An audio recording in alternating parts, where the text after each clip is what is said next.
Bonjour YouTube, c'est un plaisir de vous retrouver aujourd'hui et aujourd'hui je vous parle de Jujutsu Kaisen, l'épisode 5.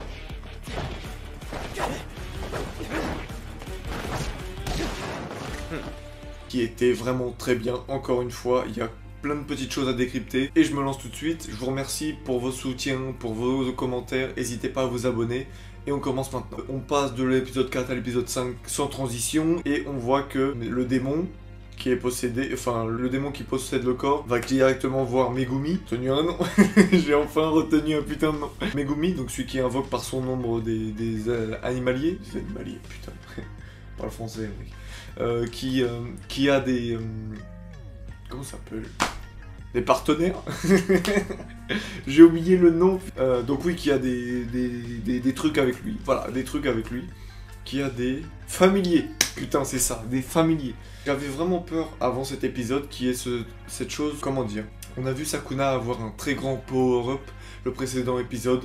Vraiment, il est facile, il défonce un classe S, easy. Donc je me suis dit, s'ils font affronter contre l'autre, comment on va pas le faire perdre en discrédibilité par rapport à la puissance, tout simplement. Sachant que, comme il dit, il prend l'autre en otage et il ravale un doigt, c'est surtout ça. Il ravale un doigt, donc il a encore un doigt, entre guillemets, de puissance supplémentaire. Et là, en fait, tout simplement, ils ont fait ça, en gros, il s'est pas battu. Clairement, il a juste donné 2-3 pichenettes. L'autre, il s'est envolé. C'était bien fait. Parce que vraiment, j'avais peur qu'il y ait un combat et qu'il puisse penser même à un moment qu'il puisse le faire. Alors que pas du tout. Aucun moment, on a pensé que Megumi pouvait niquer Sakuna. Vraiment, ça s'est bien fait. C'était ma peur que j'avais pour cet épisode. On apprend que Megumi, il y a un petit peu... je trouve qu'il a un monologue un peu insignifiant. Je trouve qu'il sert pas à grand chose, comme beaucoup de monologues. Il apporte rien, il est plus chiant qu'autre chose. Juste qu'on comprend ce monologue à la fin. Il a sauvé l'autre, j'ai oublié son nom, ou même il sauve les exorcistes ou les gens quand il le mérite, quand il pense qu'il mérite de survivre et qu'il mérite pas de mourir dans ces conditions, donc c'est pour ça qu'il l'a sauvé.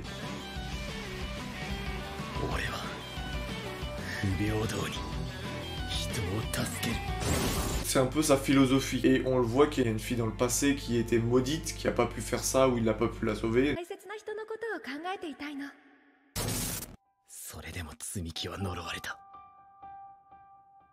Donc c'est un petit teasing de son passé, on va voir à l'avenir. Mais ce que j'ai trouvé bien, c'est qu'on a senti qu'il avait encore beaucoup de... Pas beaucoup, mais il y a encore de la puissance, il nous cachait des choses, donc on n'a pas vu tout le pouvoir du personnage. En fait, au moment où on s'apprête, j'ai trouvé ce symbole fort, le fait qu'il arrête ses pouvoirs parce qu'il a compris que l'autre allait reprendre le dessus.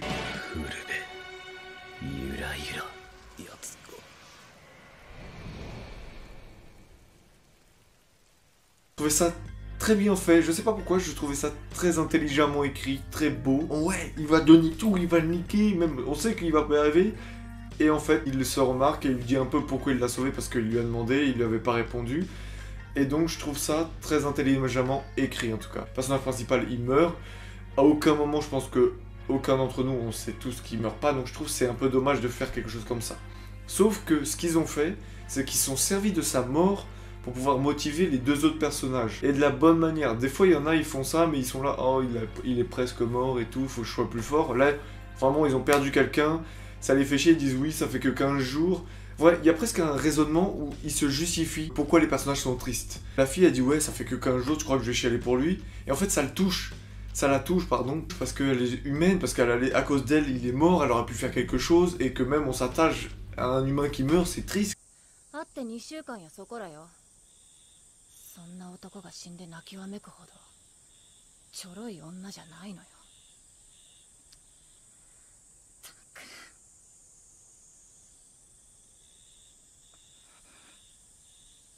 Très humain cette réaction, le fait de justifier. Juste la phrase qui dit « Non mais tu penses que je vais pleurer, que ça fait que 15 jours » et que voilà, elle est quand même mal, je trouve que ça humanise cette scène, ça humanise vraiment cette scène. Et après, donc, on fait la rencontre des senpai qui lui proposent un tournoi. On est vraiment sur la base même d'un shonen. On montre un peu les pouvoirs au début, ensuite on va sur un concours, et ensuite on va... Soit le concours va être interrompu, soit va y avoir la castagne au milieu du concours, va y avoir un événement, et voilà. On a aussi l'entrée des antagonistes.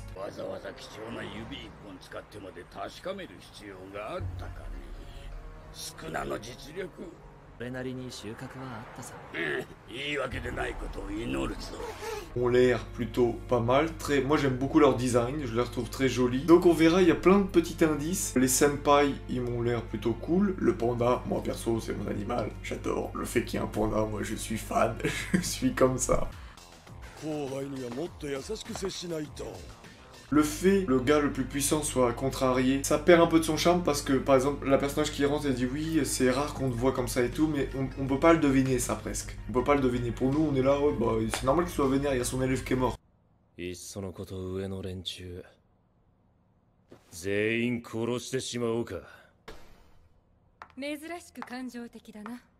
Elle le dit, mais on n'a pas ce sentiment de qui s'énerve rarement ou autre. Vraiment, j'ai hâte de voir la suite parce que, pareil, c'est une petite mise en bouche et je pense que l'autre moitié de saison va être très intéressante et va être encore plus forte en combat parce que là, bah, du coup, exorciste contre exorciste, on va avoir que du combat à fond. Ils se servent de la mort de leurs camarades pour se dire on va faire ce concours, on va faire ça pour être plus fort parce qu'on peut pas être aussi faible. Et j'espère vraiment ce que j'ai dit dans la précédente review et que je tiens encore maintenant, j'espère vraiment que la meuf va avoir un vrai rôle bien.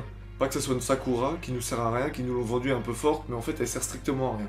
Parce que c'est exactement ce qui s'est passé dans le précédent épisode, le mini arc de 2 épisodes. J'espère qu'ils vont pas tomber dans ça, où on est censé avoir une meuf badass, et au final elle se fait tout le temps des glingues, où elle a que les combats random. J'espère vraiment pas. Donc voilà, on verra tout ça. Dites-moi si j'ai oublié des choses, et je vous répondrai dans les commentaires, ou je répondrai dans ma prochaine review. En attendant, c'est un plaisir de vous faire cette vidéo. Je vous dis à la prochaine. Merci pour tout, merci pour votre soutien. N'hésitez pas à vous abonner. Je vous dis à la prochaine.